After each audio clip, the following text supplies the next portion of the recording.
Dare you enter the haunted nights? Subscribe, like, share, if you survive. This happened last fall, when I was sent to a small town in northern Pennsylvania for work. I repair commercial refrigeration. At the time, our company was short on staff, so I was traveling between towns. The town felt strange. Most places were empty, and everything shut down early. I was supposed to stay for 3 nights while working at an old supermarket. My company had booked me into a small motel on the edge of town. I arrived around 7 p.m. It was a single-floor motel with all the doors facing the parking lot. There were only a few cars outside. Inside the office, it smelled like old coffee and bleach. The woman at the front desk was friendly, but distracted. She kept looking toward the parking lot. Then she said something odd. "If anyone knocks on your door at night, don't answer it, unless it's me or the owner." She added, "If you hear anything strange outside, call the office." It felt weird, but I ignored it. Later that night, I noticed a man sitting in a dark green pickup truck.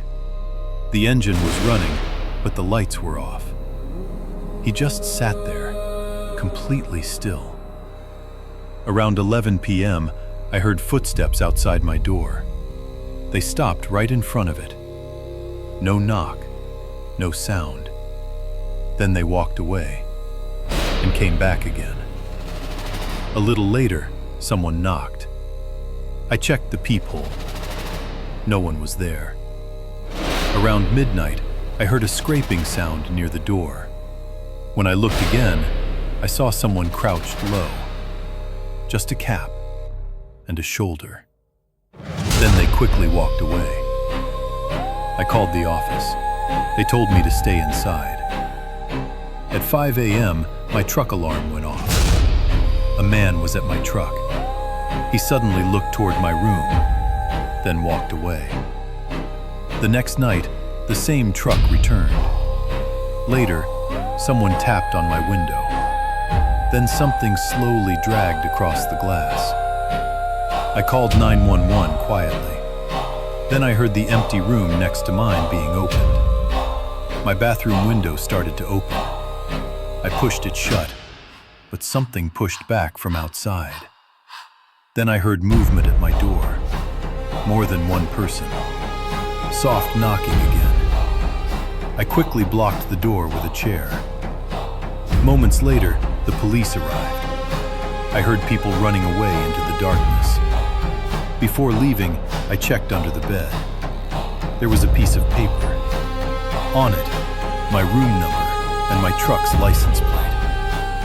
That's when I realized they had been watching me the whole time. I left that night and never went back.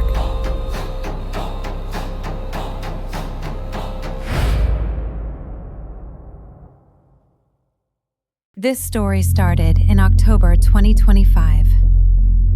I was single, so I downloaded Tinder. After a few swipes, I matched with a guy named Killian. We started talking every day. At first, he seemed completely normal, but after a few weeks, he changed. He became extremely possessive. He would say things like, "You're mine. If I can't have you, no one can." He even threatened to kill me if I blocked him, and we weren't even dating. One day, he suddenly removed me. I moved on. Then, a few weeks later, he added me again. Remembering his threats, I accepted. He started acting obsessed again, always asking where I was, who I was with. He wanted me to turn on my location. I refused. One night around 1 a.m., a friend dropped me near my house. As I walked down the alley, I saw a man. Then he called my name. It was him. Before I could react, he grabbed my neck and slammed me into the wall. He kept asking, "Who were you with? Was it a man?"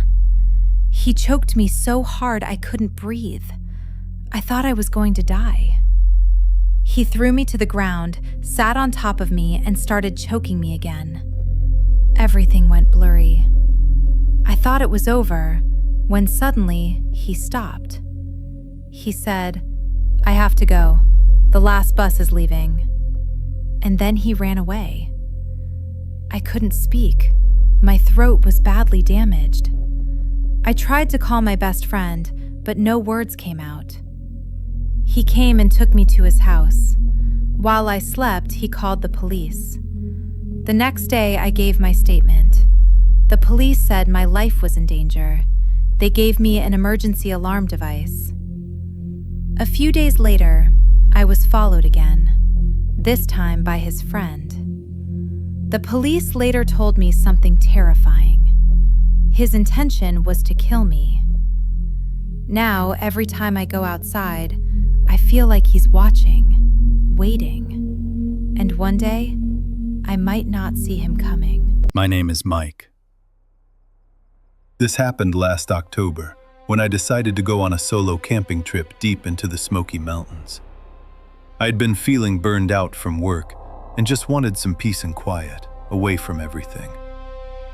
On the way up, I stopped at a small old diner on the side of the mountain road. While I was eating my meal, I noticed a man sitting a few tables away. He was staring at me the whole time. When I got up to leave, he walked over and asked where I was headed. I told him I was going camping for a couple of nights. He looked at me for a moment and said in a low voice, "Be careful out there, son. It gets real quiet at night. Sometimes too quiet." His words felt strange, but I brushed it off. I thought he was just trying to scare a city guy like me. By evening, I finally reached the trailhead. The sun was already going down as I started hiking deeper into the forest.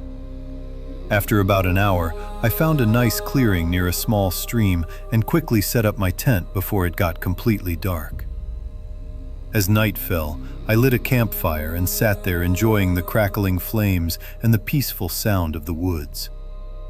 But then, I heard footsteps. I looked up toward the tree line. There, standing between the trees, was a man just silently watching me. The firelight barely reached his face. I called out, asking if he was okay or if he needed help. He slowly stepped closer into the light and said, "Hello," in a calm voice. Then he asked something that made my stomach drop. "Are you out here all alone?" I lied immediately. I told him my friends were supposed to join me later that night. He just nodded slowly and turned to walk away. But before he disappeared into the darkness, he stopped. He stood there for almost a minute, staring back at me without saying a word. That's when a cold feeling washed over me. Something wasn't right. I stayed by the fire a little longer, but eventually went inside my tent and zipped it up tight. I tried to sleep, but sleep wouldn't come. Around midnight, I heard the footsteps again. This time they were much closer. They slowly circled my tent, one full circle, then another. Then they stopped right outside my tent door. I could clearly hear someone breathing, slow, heavy breathing. I didn't move. I didn't make a sound. I just lay there pretending to be fast asleep. This continued for hours. The footsteps would walk away, then come back again. Sometimes they would stop for long minutes. I kept my knife close to me the entire night, heart pounding. Finally, at sunrise, I couldn't take it anymore. I quickly unzipped the tent and rushed outside. As soon as my feet hit the ground, I heard the sound of multiple people running away into the thick woods. Not one person, but several. I hadn't imagined any of it. They had been out there the whole night, watching me, circling me. I didn't waste any time. I packed my sleeping bag as fast as I could and hiked out of there. Later that afternoon, Once I felt safe, curiosity got the better of me. I decided to go back to the campsite with a couple of rangers. When we reached the clearing, my heart sank. Everything was gone. My tent, my backpack, my sleeping bag, my cooking gear, all of it had been taken. The only thing left behind was the cold ashes from my campfire. To this day, I still don't know who they were or what they wanted. But one thing is certain, I never went camping alone again.